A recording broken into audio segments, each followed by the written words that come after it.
సహోదరి సహోదరులందరికీ నా హృదయపూర్వకమైన వందనాలు చెల్లిస్తున్నాను. ఈ సమయంలో నిర్గమకాండం 23వ అధ్యాయం 1వ వచనం చదువుకుందాం.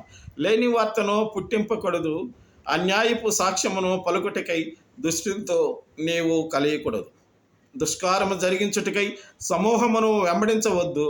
న్యాయమును త్రిప్పివేయుటకు సమూహముతో చేరి వ్యాజ్యముతో సాక్ష్యము పలకకూడదు.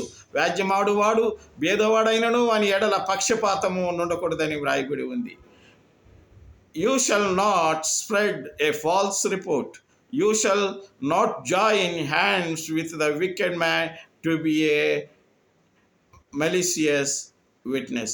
You shall not fall in with the many to do evil, nor shall you be a witness in a lawsuit, sitting with the many so as pervert justice, nor shall you be a party to a poor man in his lawsuit అని వ్రాయబడి ఉంది. నా ప్రియమైనటువంటి సహోదరి సహోదరులారా, ఇలాగూ భూమి మీద మనం జీవించేటప్పుడు మన కుటుంబంలోనూ సమాజంలోనూ ఇరుగు పొరుగు వారి మధ్య, బంధువుల మధ్య, రక్త సంబంధాల మధ్య, మన పనిపాట్ల మధ్య, మన గ్రామ ప్రజల మధ్య, దేశ ప్రజల మధ్య మనము ఎక్కడ ఉన్నా సరే మనము దేవుని యొక్క ధర్మశాస్త్రాన్ని, పరిశుద్ధతను మనము తప్పకుండా పాటిస్తే దేవుని ఆశీర్వాదాలు మనం వెంట ఉండునుగాక.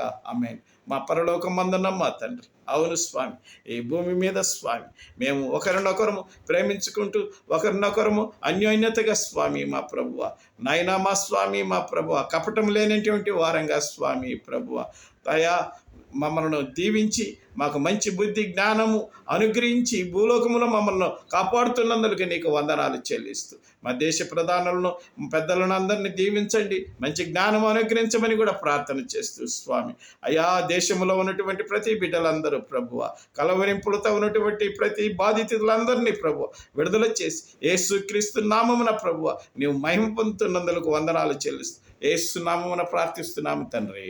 ఆమేన్.